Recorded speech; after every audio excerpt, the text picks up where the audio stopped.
朋友们，大家好啊！大家好，今天呢是8月29号，星期五，已经有2、3天没有更新了啊。那么这2天呢，一个是天气又很热了啊，最近又到了这个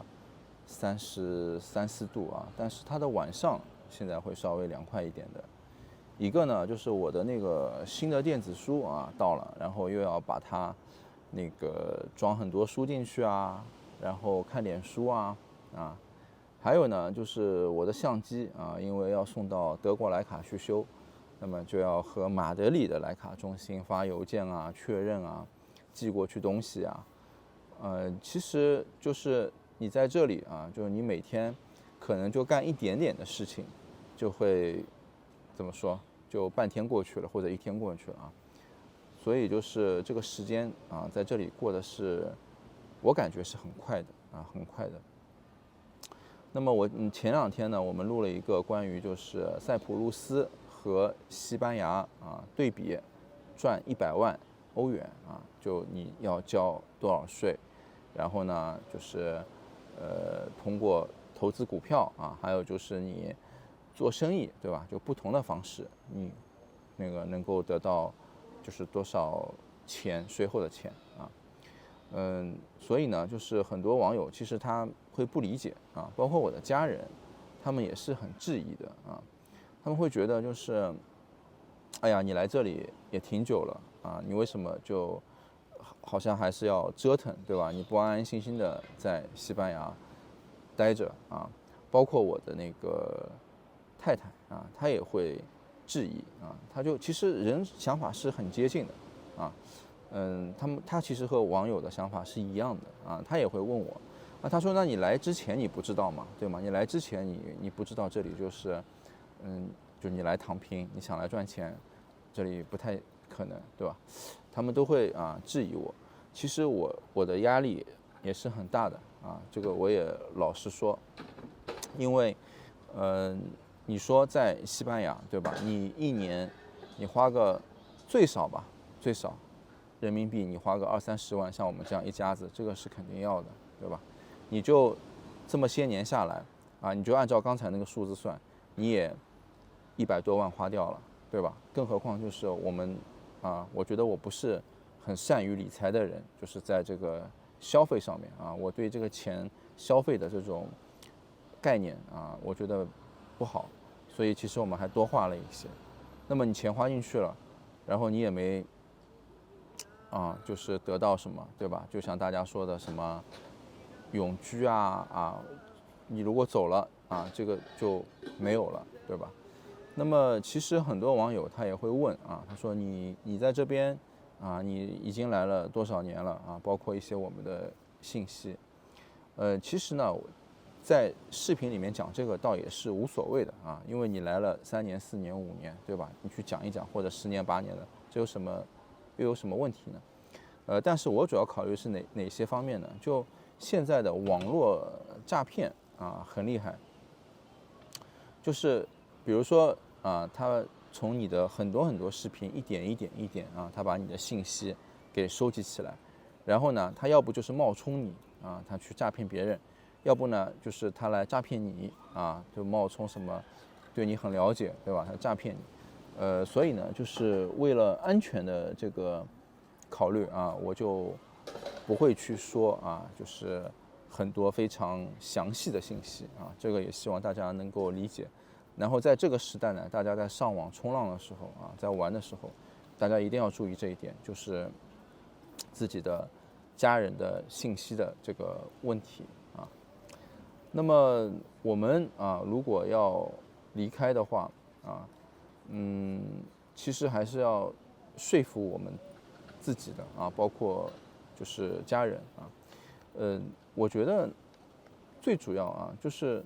可能一开始啊，就是我来到这里的时候，我真的不会去想什么赚钱啊，扣掉税是多少钱啊，这类东西啊。其实我一开始我就了解的是，比如说在这边5年以后你可以获得长居啊，然后获得长居以后，就当时我以为就可以有什么免费的医疗啊，免费的什么各种福利就我从来没想过要交社保这件事情就我当时以为就是你这个福利可以，就是你只要住满5年拿到长居，你就可以一直有这些福利，然后可能你老了也会有什么养老金之类的这个是很幼稚的想法，就没有想那么多就你想的就是什么长居是多少年，对吧？然后你可以去多少国家玩这一类的东西，所以就是后面就慢慢的，其实你住了久了嘛，你就开始知道交多少税交多少这个社保，你到了退休才能拿多少那个养老金然后就交了社保才和你的医疗就是你的免费医疗或你家人的免费医疗才是挂钩起来的，就这个保障不然的话就是其实就是在我看来就是什么也没有，对吧？然后还有一点就是，你如果在这边居住久了，5年以后就拿到长居了，你不是去工作或者你不是去做生意，对吧？那就你还是得自己要自雇或者什么交社保，就你绝对不可能说我就是不交社保，我就是只是纯粹住在这里退休养老。当然这个可以的，但是所有的其他的那些福利可能跟你就任何关系也没有，你可能就是要自己一直去买一个保险是这样的一种情况。那么我自己就说服我自己吧我觉得就是人嘛，对吧？你最终你还是想过得好一点就虽然我现在这样子我们一家人也能这样过。但是呢，就我感觉就是可能后面10年、后面20年就是像现在这样了然后随着这个物价的增长这个货币的贬值还有就是你不清楚未来会发生什么，对吧？也有可能就像现在他们欧洲右转了会发生很多事，然后社会的这种情况变化，就我觉得就是说你真的不能去相信就是任何的这种什么这种政客对你的美好的承诺吧，对吧？就是我觉得你还是得相信自己就是你自己要手里有更多的钱去抵御这些东西真的就我想了好久，然后我也一直说服我的家人什么，我也跟他们讲这个今天呢，我们就聊一聊那个除了塞浦路斯，那么欧洲还有其他的那一些选择就是可以考虑在税收上、在收入上比现在的像西班牙法国或者说德国这些高税的这些地方更有优势那么今天就讲讲这个马耳他。因为之前我讲塞浦路斯的时候呢，就会有一些朋友就讲到马耳他，那么我呢也做了很多的功课，并且呢我也和在马耳他的朋友呢就聊了一聊那么马耳他呢，它和塞浦路斯有一点其实是很相近的就是马耳他它也是一个很小的国家，很小的国家。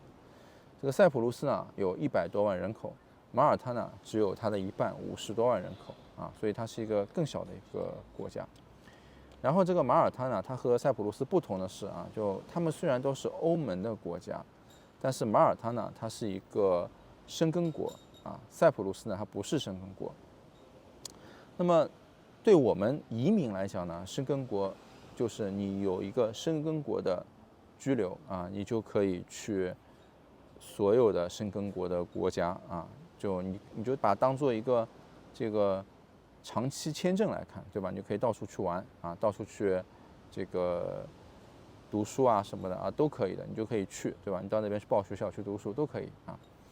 那么如果你是一个就是欧盟公民就如果你都是这2个国家的这个公民就是拿他们护照的，这个就一样了你申根国的公民跟不是申根国的公民，只要你都是欧盟公民，你都可以在任何欧盟这些国家里面去学习去什么旅行去居住这都可以的这个就没有区别。那么然后呢，就是对于一个国家的经济来讲呢，那么申根国还是有区别的，对吧？因为比如说你现在对于很多游客啊，他们需要签证才能来到这个申根国的人，他去办一个申根签啊，然后呢，你像以前英国它也是那个就是欧盟的时候，对吧？那么他也要办一个英国的签证才能去啊。就以前我来这边，我又想去英国玩，我又想去法国玩，我又想去德国玩。你去英国跟你去法国跟德国，你直接办一个申根签证，你就可以去了，对吧？然后你要去英国，你还要再办个英国签证。那么这个也是一样的，就如果你要去塞浦路斯玩，你还要额外再办个签证。那么对于很多旅游的人来讲就不方便啊。那么人家旅游团啊什么的，他就觉得，哎呀，我就直接去申根国玩了，对吧？差不多了，我要到海边玩，我就来西班牙，对吧？我就为什么还要再去那个塞浦路斯呢，是吧？所以这个是申根国它对拉动经济啊什么的还是有非常大的好处的啊，这点是不一样的。然后呢，我关心的其实也是一样的，就是马耳他。如果我们跑到马耳他去那么同样的赚100万欧元以这个作为一个例子吧，那需要交多少税然后能得到手里能得到多少钱那么这个呢要分2方面来讲我做了一点小的笔记这个我必须得看一看，因为关系到非常精密的这个数字那我们就以100万欧元来讲那很多人朋友可能会觉得这不你有没有100万欧元？你为什么要以100万欧元来讲，对吧？因为就是有一个这样大的数值你就可以比较看得清楚我相信基本上就是你移民的人，对吧？你差不多100万欧元这个资产，我觉得不是一个很高的数字不是一个很高的数字。那么你就可以看得清楚因为它的很多税呢，它都是有那个就是层层往上的嘛，对吧？它是有这个递升关系的所以就是如果你说的很少，对吧？但是有一天你赚了更多了，然后你发现你交了更多的税那么首先呢，就是如果我们是做那个金融投资，对吧？就是比如说股票期货或者说你投资了什么样的一个股份，对吧？你投资别人的公司，你投资一个什么股份这种金融类的投资这种呢，就是如果你在西班牙你要交28.2%就你赚100万欧元的话，那么如果你在马耳他和那个塞浦路斯呢你都是交0就是你赚100万欧元就是100欧元你在西班牙的话，你赚100万欧元，那么你到手你差不多就只有70万欧元，30万你就要交掉那么这个呢，就是我当时就是最觉得惊讶的因为我是就是对金融或者投资我是非常感兴趣的就我过去我刚来西班牙的时候我考虑也是从事我的老本行，对吧？比如说搞摄影搞什么的后来我发现就这里的这方面的业务其实可能还没有在中国就是你能赚得多没有在亚洲你能赚得多也没有在美国你能赚得多然后呢，它的竞争也是很激烈有很多人会跟你去竞争这个业务当然如果你要竞争，对吧？你在语言方面在这种人情的沟通方面你就竞争不过他们然后呢，我也不想参与这种竞争。说句实在的就我不想去参与这种竞争，所以我就想就是怎么样可以跨越这个竞争，对吧？就是我就想到金融理财投资，对吧？所以就是这个是我一步一步慢慢就是到了今天这样子的。那么很多人就会问你怎么就是一下子来之前没想到？那我来之前我也没想到我会去关注这个，会去搞这个，对吧？这是第一点。第二个就是我也没想到，比如说我之前我录了很多金融的视频，我说那个川普上台以后股市会怎么样的一个走向现在大致都是按照我之前录的视频那个，我觉得80%以上吧是正确的那么我也没想到，对吧？所以这就会让我想到，就是万一有一天我真的赚了100万欧元呢，对不对如果你们现在已经赚了100万欧元，那你现在就是到明年，作为一个就是申报税务的年的话，你就要交30万欧元，还是你要离开这里去另外一个地方，对吗？这个是很现实的啊。那你交30万欧元，那30万欧元在这边，对吧？可以买一套不错的房子了，然后你也可以就是花很久，是吧？啊，所以这就是很现实的问题啊。那么如果说就是你不是啊做这个就股票类的投资的啊，你是比如说做那个生意的，对吧？啊，你做个体户的啊，我们就举个例子吧，就瞎说啊，我们就说，比如说做 YouTuber 啊，YouTuber 在西班牙你是不能够就直接做个 YouTuber 的，你是要去申请啊，你要申请他成为一个自由职业者啊，就是个体户啊，你才能去做 YouTuber。我老婆回来了啊，我老婆回来了，她去买了一根香蕉给我吃啊，看我在这边录的太渴了。那我们继续讲，就是如果说你作为个体户啊，你比如说你做个 YouTuber，那么你在西班牙啊，我讲的细一点吧，好吧啊，你如果收入100万欧元，你在西班牙，你这个税啊，你要付掉432165啊，然后呢，你的社保啊，就是你作为一个自由职业的社保，个体户的社保，你要交掉7080啊，所以你总共呢就是要交掉439245啊，你就差不多44万欧元没有了，对吧？100万欧元你要交掉44万欧元啊，如果你是做个体户，那到手金额呢是56万欧元啊。那如果你是在塞浦路斯啊，那么你是收税啊，他要收掉339885啊。社保呢啊，你医疗呢你要交掉18256啊，它这个社保医疗贵啊，真的贵，比西班牙都贵，比西班牙的2倍还要多啊。它的税呢啊，总的税对吧？就医疗加社保什么，要交掉358143啊。那么你到手呢是641857啊。那么比西班牙呢，你就多8万欧元啊，8万欧元。然后呢，如果你是在马耳他啊，你在马耳他呢，你的税啊，你要交掉34万0600，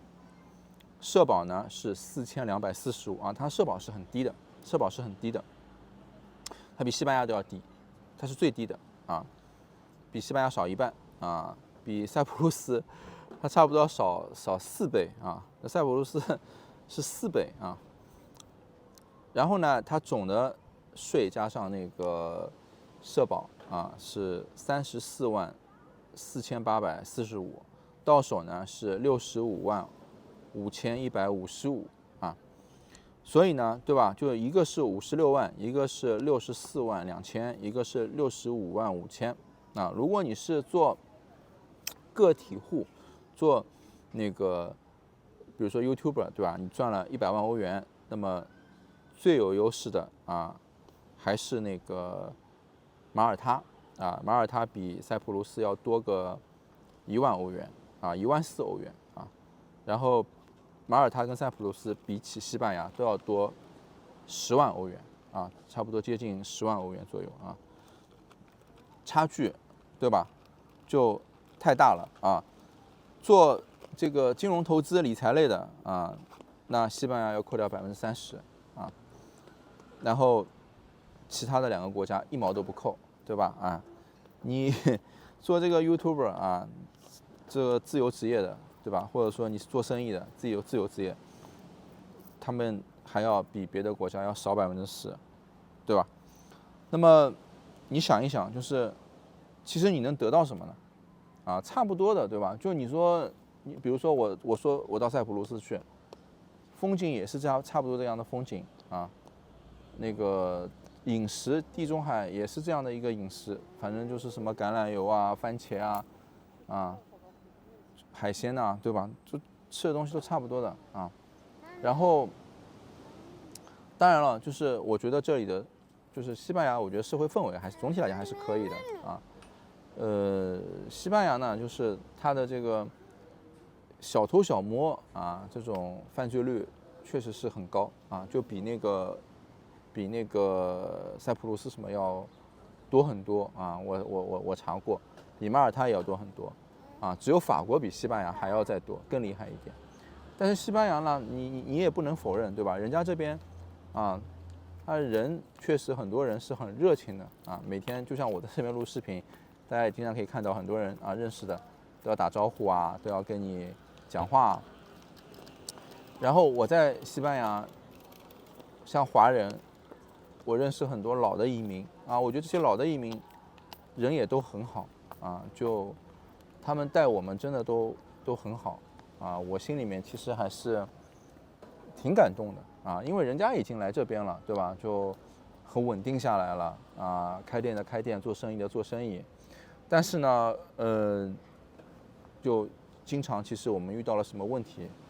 啊，去问人家的时候，啊，他们都不嫌烦啊，他们愿意去帮助你。这个我其实觉得还是觉得啊，也是挺感动的吧，对吧？啊，但是呢，没有办法啊，我觉得就是现实的很多情况，对吧？那么再说回来啊，就是如果说我们如果要去马耳他呢，它是比西班牙或者说比那个塞浦路斯，它的条件都是要更高的、更难的啊。一个就是它直接啊，它有一些什么，你在那儿要投资它多少钱，就捐赠给他，然后你可以移民过去啊。这种其实它的这种限制范围啊什么的就挺大了，对吧？就除非你真的有很多钱啊，对于大部分多数人来讲。还有呢，就是它的生活成本啊，或者说生活的这种便利度，对吧？一个50万人的国家，它的这种生活的便利度肯定是不及这个西班牙的啊，或者说一些陆地国家。之前我发那个塞浦路斯的时候，西班牙的一些网友也说的，对吧？啊，他说西班牙是背靠大陆的，你塞浦路斯啊，什么马耳他什么这些都是一个岛国啊，你就想想看，你就运东西，所有这些东西都是要运到这个岛上去的，对吧？这个你去买什么亚马逊什么送东西啊什么，对吧？你像塞浦路斯，它都没有自己的站点，它都需要从那个希腊的站点是吧？还是英国的？希腊吧。好像反正就是要从别的国家的站点是运过去，你还要付运费。就比如说你在西班牙，你是一个就是Premier 对吧？你就可以免运费。但是如果你是在那个马耳他或者是在塞浦路斯的话，你需要每一次啊你都要去付一个快递费，对吧？更包括就是很多其他的这种各项的费用吧，反正就生活便利上啊，这种成本肯定是要高于你在西班牙的。那么最后呢，我再把这个3个国家啊，他们的各自要交的养老金啊，然后到了退休以后可以拿多少收入啊，养老金讲一讲。首先呢是西班牙，西班牙呢就是你1年要交7080欧元啊，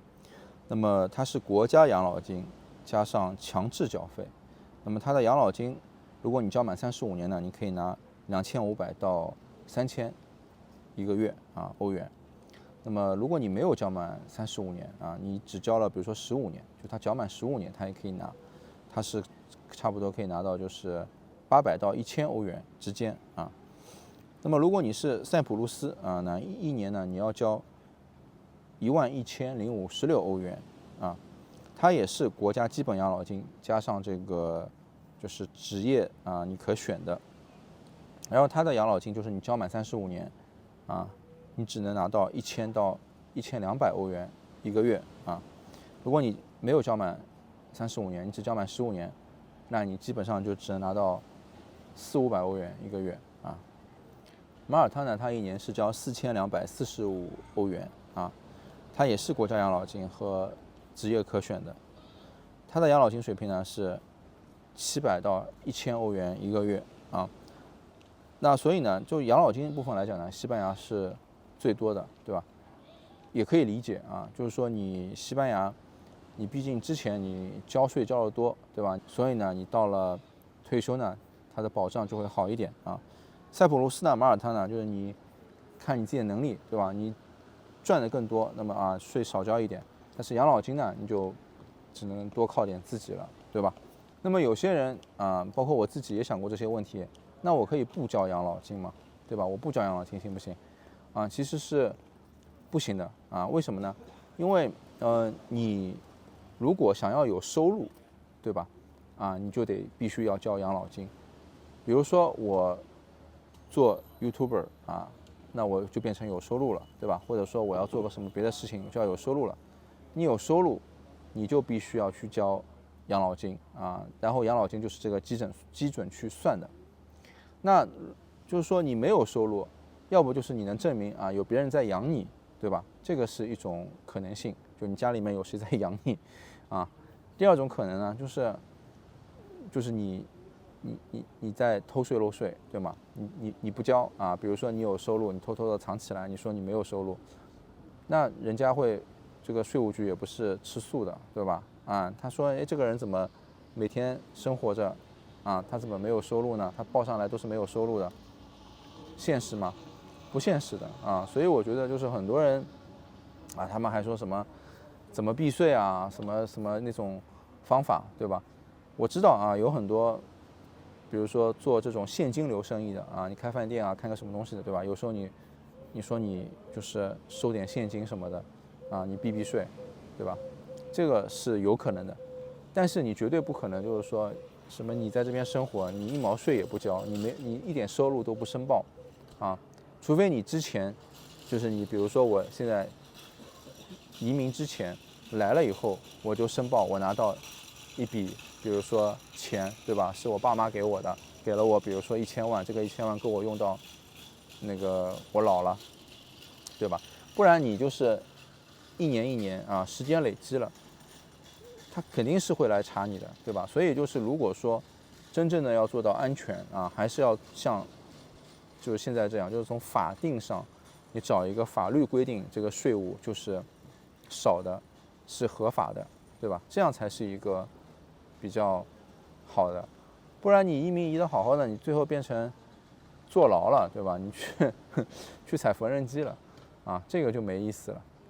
好吧？那我今天就先聊到这啊，大家有什么意见啊什么的，也欢迎大家来讨论啊，谢谢。